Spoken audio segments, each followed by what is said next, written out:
Bonjour Valérie, nous voici de nouveau réunis au micro d'Astrologie à la Une pour débattre de notre sujet favori, car il s'est passé plein de choses en un mois et nous en profitons pour faire un petit débriefing par rapport à nos analyses précédentes. Alors bien entendu, l'élection de François Hollande, comme vous l'aviez donc annoncé, et la mise en vedette de sa compagne Valérie Trierweiler, comme nous l'avions pressenti dans notre dernière chronique, n'est-ce pas ?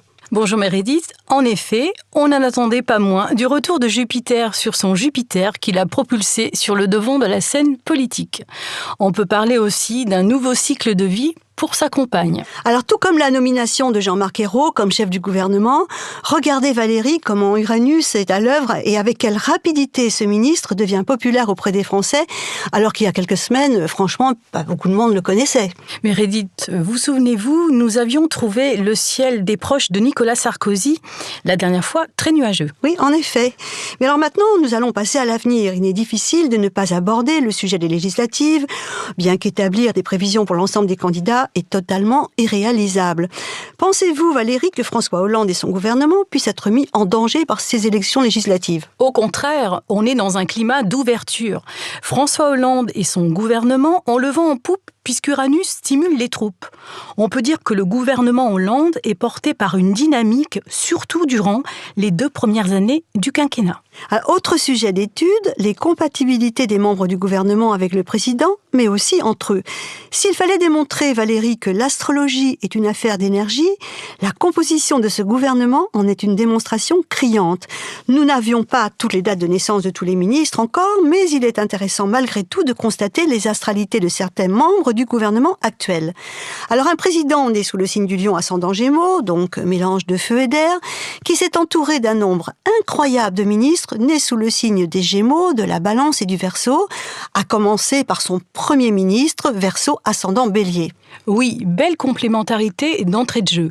Axe Lion-Verseau et ascendant en harmonie.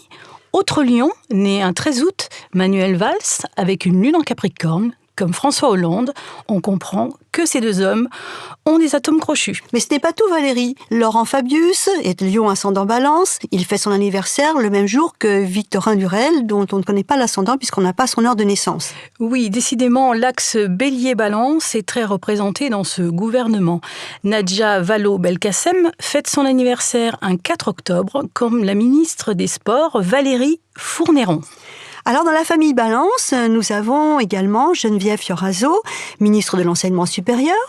Dans la famille Gémeaux, qui s'harmonise bien avec l'ascendant de François Hollande, nous avons Nicole Bricq Gémeaux, ascendant Sagittaire, Aurélie Filippetti, née un 17 juin, qui est ascendant Vierge, ce qui n'est pas mal pour une ministre de la Culture. Mercure y trouve son compte. Alors en effet, quand on va continuer notre petit tour dans la famille Verseau par exemple, eh bien nous avons Stéphane Le Foll, né un 3 février, qui pourra fêter son anniversaire avec Madame Taubira, née un 2 février. Meredith, eh bien je dois dire qu'avec tous ces terres et ce feu, le changement est en route. Alors justement, parlons de feu avec Michel Sapin, qui est un bélier du 9 avril, ascendant Balance, tout comme Cécile Duflot, née un 1er avril, également ascendant Balance. Et pour vous faire plaisir, Meredith, voici la famille Cancer avec son ministre de l'Éducation, Vincent Peillon, ascendant Vierge Balance, né un 7 juillet, et le ministre de la Défense, Jean-Yves Le Drian, Cancer, ascendant Lion, né le 30 juin. Mais alors dites-moi Valérie, là, Arnaud Montebourg, il doit quand même se sentir bien isolé en tant que Scorpion. Il est ascendant Cancer, avec un Mars en Lion bien servi par Uranus, disons que c'est plutôt de la dynamite. Ceci explique probablement pourquoi sa tête a été sauvée par Jean-Marc Ayrault, malgré la petite condamnation qui a défrayé la chronique la semaine dernière. Alors j'ai une petite nouvelle, là, une petite brève, comme on dit, juste avant que nous commencions cet enregistrement. Nous avons appris que Bernard Boucaud était nommé préfet de police. Alors je vous le donne en mille, Valérie, devinez quel est son signe astral. J'ai envie de vous dire Gémeaux. Vous avez gagné. Eh bien, Meredith, c'est l'occasion aussi de fêter l'arrivée de Jupiter en Gémeaux, ce qui va probablement aider l'équipe ministérielle en place. Eh bien aussi, d'ailleurs, tout le monde. En fait, on peut vraiment fêter l'arrivée de Jupiter en Gémeaux parce que vous savez bien que le Gémeaux est un signe léger, gai. Alors voilà, on va faire la fête. C'est l'été bientôt. Voilà. Porté pour la communication et la jeunesse. Voilà. Alors à très bientôt, Valérie. À très bientôt, on se retrouve très vite au micro de Astrologie à la Une. Bye bye, à bientôt.